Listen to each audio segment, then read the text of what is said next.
तो मैं अपने लिए एक वायरलेस माउस देख रहा था, तो मैंने एक चीज नोटिस करी कि वायरलेस माउस दो टाइप में आते हैं, एक है इनबिल्ट बैटरी और दूसरी है रिमूवेबल बैटरी। तो सबसे पहले बात कर लेते हैं इन दोनों में डिफरेंस क्या है। इनबिल्ट बैटरी में आपको बैटरी इनबिल्ट मिल जाती है और आप माउस या कीबोर्ड को वायर के थ्रू चार्ज करते हैं, और दूसरी है रिमूवेबल बैटरी। रिमूवेबल बैटरी में आप जो डेली लाइफ में यूज करते हैं AAA बैटरी या AA बैटरी वो यूज होती है, जिसे आप सिंपली अपने कीबोर्ड या माउस में इंस्टॉल कर देते हैं, देन आप इजीली अपना कीबोर्ड एंड माउस यूज कर पाते हैं। तो अब बात कर लेते हैं इन दोनों में से कौन सा बेटर है। अगर आप इनबिल्ट बैटरी वाला माउस या कीबोर्ड लेने का सोच रहे हैं तो इनबिल्ट बैटरी में आपको बाहर से कोई भी बैटरी इंस्टॉल नहीं करनी पड़ती, आप डायरेक्ट ही लैपटॉप या अपने पीसी से वायर कनेक्ट करके माउस को चार्ज कर सकते हैं एंड यूज कर सकते हैं। ये ज्यादा कन्वीनियंट एंड पोर्टेबल रहेगा। एंड इनबिल्ट बैटरी का वेट यूजुअली कम होता है, जिसके कारण कीबोर्ड एंड माउस का वेट काफी कम फील होता है। पर एक बात, ये चीजें ब्रांड के ऊपर ज्यादा निर्भर करती है। और अगर इसके नेगेटिव पॉइंट की बात करी जाए तो इसका चार्जिंग सर्कल लिमिटेड होता है, इसलिए टाइम के साथ जो बैटरी होती है वो धीरे धीरे रिग्रेट होती रहती है। मतलब कुछ सालों बाद आपको बैटरी बैकअप कम मिलने लगेगा। जैसे कि अगर आप इसे 1 या 2 साल बाद देखेंगे तो आपको बैटरी लाइफ कम मिलेगी और जो डिवाइस है वो उतना ज्यादा यूजेबल नहीं रहेगा। और अगर इनबिल्ट बैटरी खराब हो गई तो आप डिवाइस को यूज नहीं कर पाएंगे एंड आपको बाहर से रिपेयरिंग वगैरह का एक्सपेंस उठाना पड़ेगा। एंड एक खास बात, इनबिल्ट बैटरी कीबोर्ड माउस का प्राइस थोड़ा सा ज्यादा होता है। और अगर हम रिमूवेबल बैटरी की बात करें तो माउस और कीबोर्ड के बैक साइड बैटरी इंसर्ट करने का स्लॉट होता है। जब बैटरी डेड हो जाती है तो आप उसको रिमूव करके नवी बैटरी इंस्टॉल कर सकते हैं। मोस्टली कीबोर्ड एंड माउस में AA या AAA बैटरी यूज होती है। और एक खास बात, कुछ डिवाइसों में एक बैटरी लगती है, कुछ में 2 लगती है, और आपको कई डिवाइस ऐसे देखने को मिल जाएंगे जिसमें 3 बैटरी सेल भी लगती हैं। ये चीजें डिवाइस पे भी डिपेंड करेगा।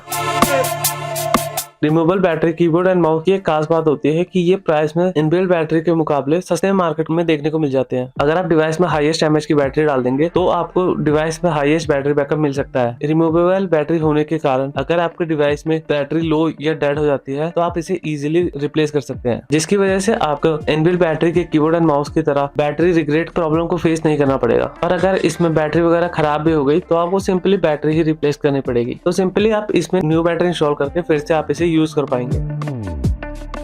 अगर आप इसके नेगेटिव पॉइंट की बात करें तो इसमें आपको अलग से बैटरी बाय करनी पड़ेगी। हालांकि जब आप नया माउस या कीबोर्ड लेंगे तो कंपनी इसमें आपको बैटरी सेल प्रोवाइड करती है। और अगर आप इस कीबोर्ड या माउस के साथ ट्रैवल करने का सोच रहे हैं तो आपको कुछ बैटरीज एक्स्ट्रा कैरी करके लेके चलना पड़ेगा। और इसमें डिवाइस का वेट बैटरी वेट पे भी कैरी करता है। अगर आप हैवी वेट वाली बैटरी डालेंगे तो आपको डिवाइस भी हैवी लगेगा। तो अब बात कर लेते हैं किसके लिए कौन सा सही है। तो अगर आप एक ऐसे यूजर है जो अलग से बैटरी कैरी नहीं करना चाहते तो आपको इनबिल्ट बैटरी कीबोर्ड माउस को ही प्रेफर करना चाहिए। और अगर आप अलग से बैटरी सेल कैरी कर सकते हैं तो आपको रिमूवेबल डिवाइस के साथ जाना चाहिए। और ये वेरी कर सकता है आपके बजट पे। अगर आपका बजट बिल्कुल ही टाइट है और आपको वायरलेस ही माउस लेना है तो आप रिमूवेबल बैटरी वाला डिवाइस के साथ जा सकते हैं। और अगर आपको बजट में कोई इशू नहीं है तो आप इनबिल्ट बैटरी वाला भी बाय कर सकते हैं।